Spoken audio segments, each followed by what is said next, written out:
Hi everyone, Grant K here for the Flame Premium Learning channel. In the previous video, we went through the workflow of offsetting a front and matte using Matchbox shaders in Action. This is one of many uses for the GLSL shaders, but there are loads more to experiment with. One other scenario I'd like to show is extracting a normals pass for relighting. Normals maps store the direction or angle of each pixel value, and this can be used to fake depth in an image. And this extra information also allows you to relight textures at the compositing stage in Flame Premium.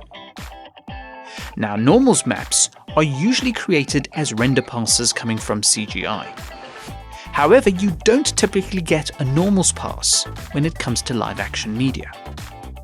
But in this video, we'll use a Matchbox shader to generate a normals map and use this to simulate 3D lighting on a flat surface object.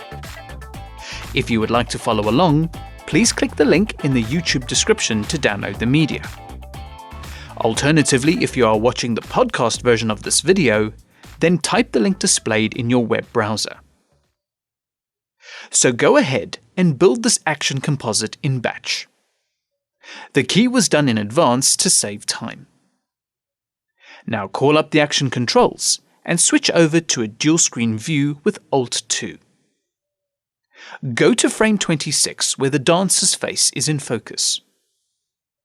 Next, let's apply shading to the surface.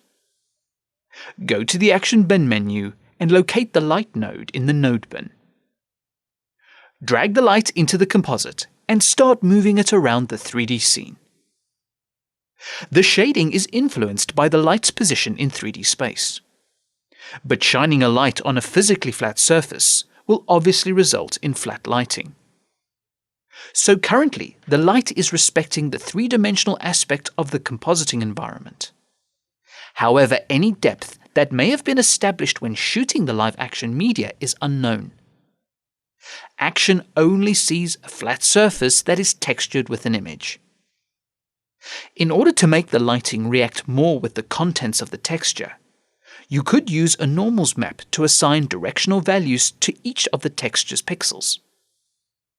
So by knowing the directional angle for each pixel, the lighting will either brighten or darken each pixel, thus faking depth through lighting. Now rewind back slightly. All of this hinges on having a normals map that is not naturally generated in camera. So using Matchbox in Action, you can simulate a normals map that may give us the information we need to enhance the shading. In the Action schematic, select the image object for the dancer. Go to the Action Bin menu and select the dancer media entry in the media list. Select the Maps tab. Now in previous videos, you assigned Matchbox shaders to the diffuse map. This is because the diffuse map is the visible texture that you see in the final composite. However, normals maps are additional information that we use to influence the texture, but not actually see it in the final composite. So this time, add a normals map. The normals map attaches to the image object in the usual way with an axis node. In the result view, the lighting reacts to the RGB data from the normals map that assigns additional information to the pixels in the texture. However, since this current texture map is not a proper normals map, the results will be strange. Now select the normals map. In the Action Bin menu, switch the tab to Matchbox. Locate and apply the Map Extraction node to the normals map. The lighting on the surface object changes again. Click and drag the light around the 3D scene. As you move the light to different positions, the texture reacts as if the pixels have depth information in 3D space. This is because the normals map is being processed through the Matchbox shader before it affects the texture of the 3D surface object. To make this clearer, let's look at the output result of the normals map.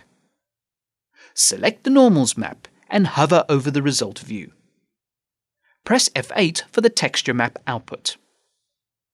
So here is the normals map being generated by the Matchbox shader. Double-click on the Map Extraction node to see its controls. Here you can adjust the scale of the normals, as well as apply different filtering to blur the normals output. Now before we look at the result view, I want to point out that the node is called Map Extraction. This is because this Matchbox shader is not only limited to generating normals maps.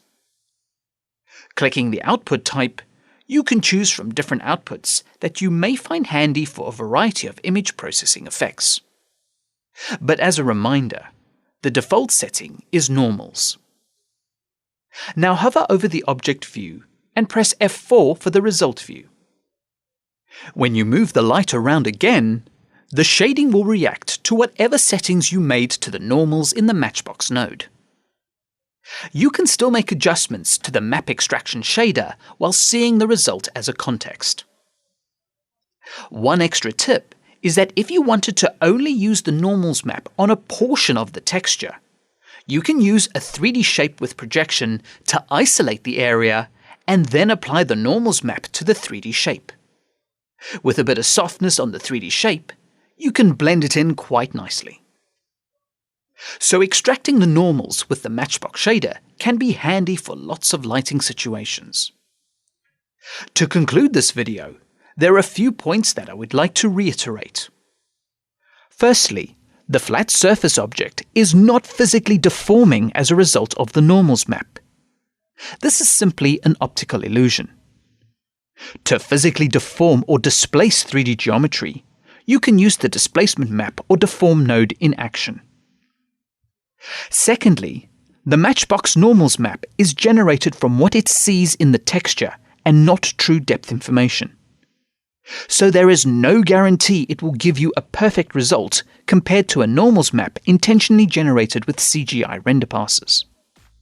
But in most cases, it will certainly enhance your lighting experiences in action. Try it with your own material and let us know how you get on. Come back soon for more videos on action in Flame Premium 2016. Comments, feedback and suggestions are always welcome and appreciated. Thank you for watching, and please subscribe to the Flame Premium Learning channel for future videos.